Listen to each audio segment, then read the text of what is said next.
pintar, masuk diantaranya mengusulkan si siapa itu tadi, monyet satu ini, si Idrus bin Salim, apa itu, Al-Jufri itu menjadi pahlawan. Saya bilang monyet karena saya sedang mengamalkan isi Quran. Pengkhianat itu disebut monyet, kuno kira datang khasiin, jelas kan?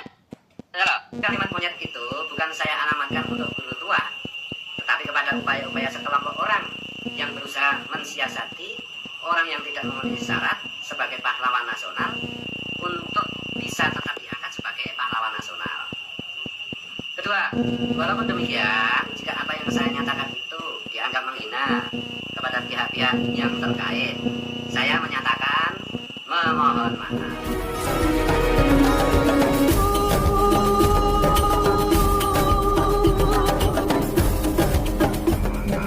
Assalamualaikum warahmatullahi wabarakatuh. Apa kabar teman-teman semua? Selamat datang kembali di channel ini. Pada pagi hari ini kita akan mereaksi sama-sama video dari si Fuad Pleret yang menghina Habib Sis atau Sayyid Idrus bin Salim Al-Jufri.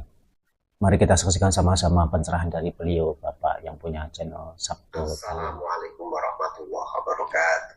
Waalaikumsalam warahmatullahi wabarakatuh. Itu kelihatan ya, Fuad Pleret memonyet-monyetkan, menghina Tuan Guru Sayyid Idrus bin Salim Al-Jufri.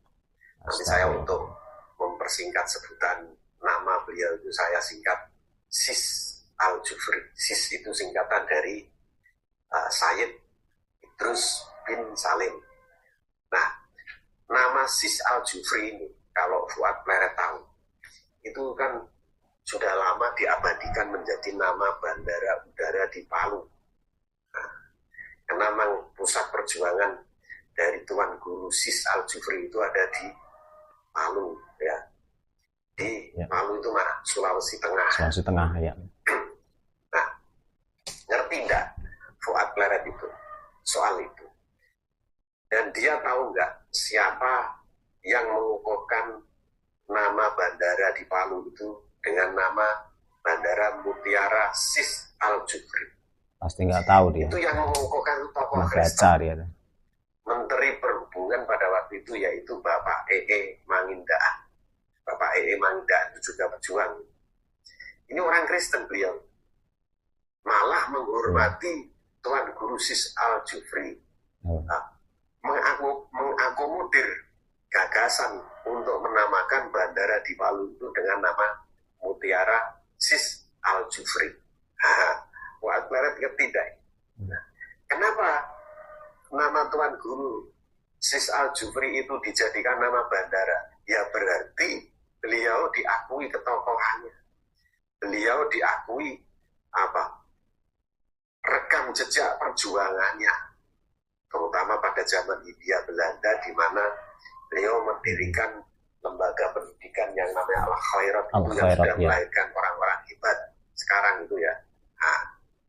Fuad Pleret itu kalau dibandingkan dengan Tuan Guru Sis Al-Jufri itu untungnya maupun jasanya ya jauh, nggak ada sak jentiknya, itu nggak ada sekelingkingnya, jauh.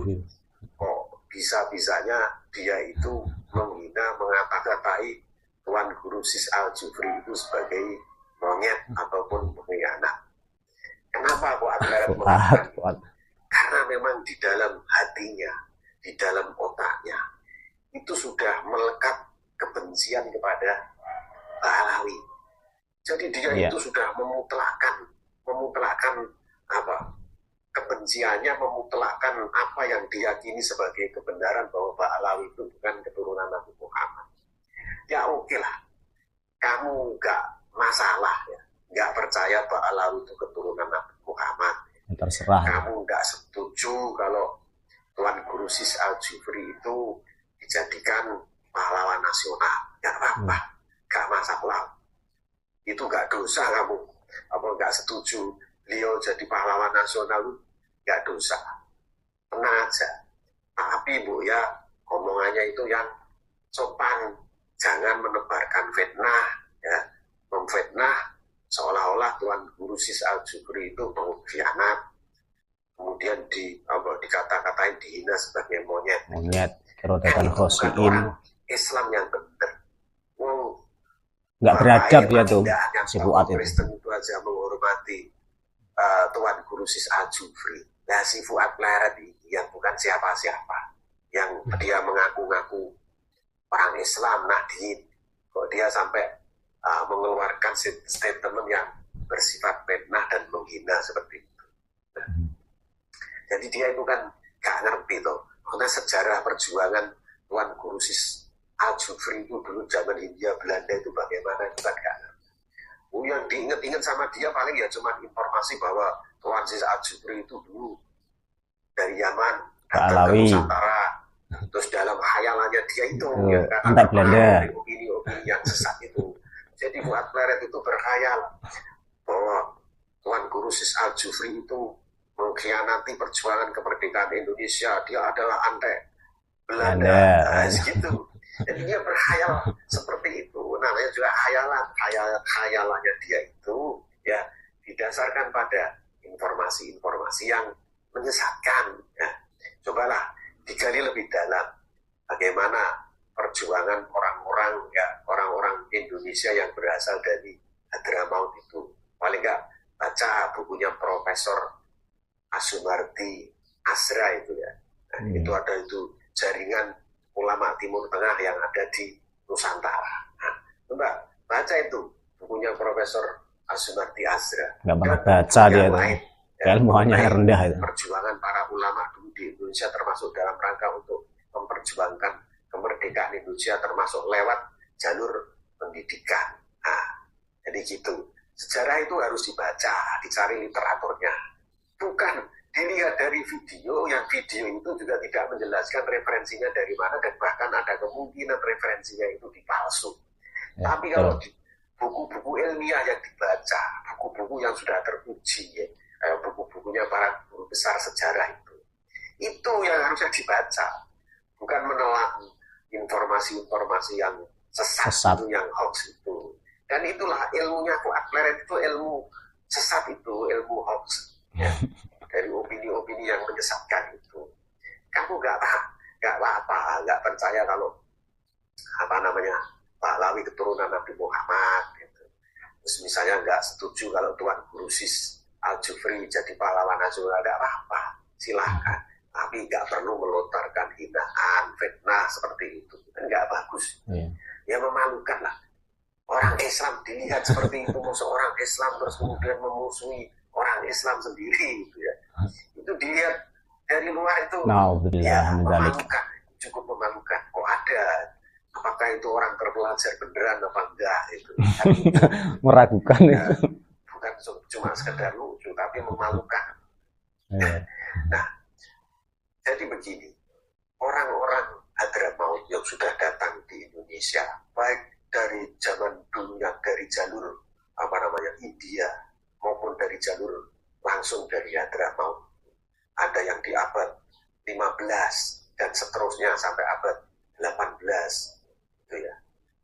Itu kan mereka pada umumnya juga punya andil dalam perjuangan kemerdekaan Indonesia. Makanya itu orang-orang Arab itu punya persatuan sendiri. Mereka pada waktu itu juga membentuk Partai Arab Indonesia.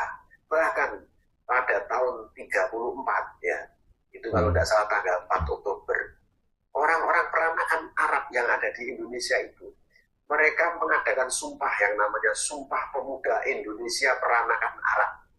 Salah satu butir sumpahnya itu adalah mereka mengakui tanah air mereka tanah air Indonesia. Makanya pada saat dibentuk BPUPKI, ya, Badan Penyelidik Usaha Persiapan Kemerdekaan Indonesia pada tanggal 29 April tahun 1945, itu ada juga perwakilan dari peranakan Arab yang ada di BPUPKI. Selain juga ada perwakilan peranakan Tionghoa di situ. Nah, ini sejarah ini mesti harus dibaca dengan seksama. Lalu nanti ada yang bilang begini, Yaman berbeda dengan Arab. Nah, orang yang mengatakan seperti itu juga ilmunya kurang. Yaman dulu minim ilmu, ketika minim wawasan, memerdekakan diri, ya kan pada waktu itu secara sejarah itu dulu Yaman termasuk wilayah yang dikuasai oleh Kekaisaran Ottoman, Turki Utsmani, sampai kemudian sekitar tahun 1919 1918 itu Yaman memerdekakan diri, dan dalam perkembangannya mereka menamakan negara mereka itu sebagai Republik Arab Yaman. Makanya kemudian mereka menjadi anggota Liga Arab. Nah, jadi Yaman itu termasuk Arab.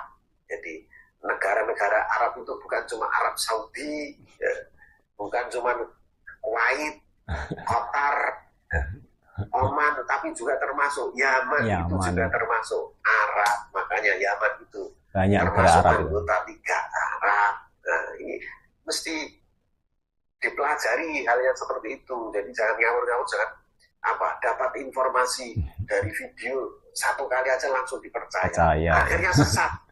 Nah, untuk supaya tidak sesat, ya mesti harus membaca literatur, ya, minim literatur, literasi. Jadi jangan seperti Fuad Pleret itu akhirnya tersesat.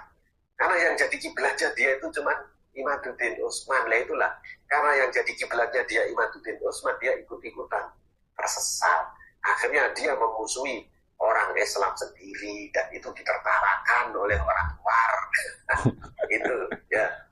Jadi begitu, orang nggak ngerti sejarah tapi omongannya ngawur, ya akhirnya apa? Ya dikecam oleh orang se-Indonesia. Sekarang akhirnya dia minta maaf, walaupun minta maafnya dengan bulat seperti itu tadi. Ya. Jadi begitu. Assalamualaikum warahmatullahi wabarakatuh. Sudah menyatakan monyet tapi terus minta maaf. Minta maafnya itu kayak minta maaf yang nyalinya sudah ciut gitu. Ya saya minta maaf lah, sesuatu yang lucu dan tidak tulus ya teman-teman semua.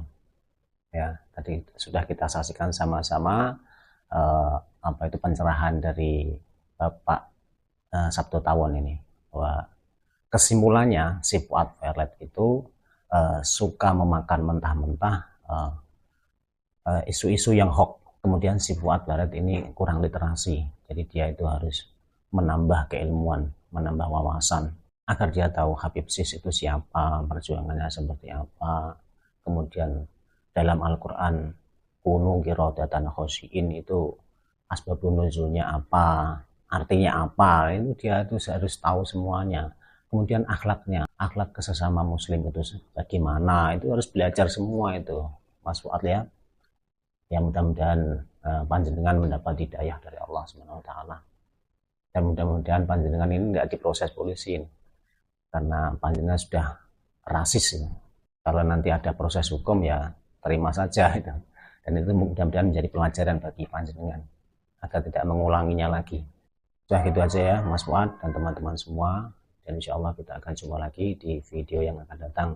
Tentunya bagi teman-teman yang belum subscribe di channel ini, silahkan subscribe channel ini dan aktifkan tombol loncengnya untuk mendapatkan notifikasi video terbaru dari channel ini.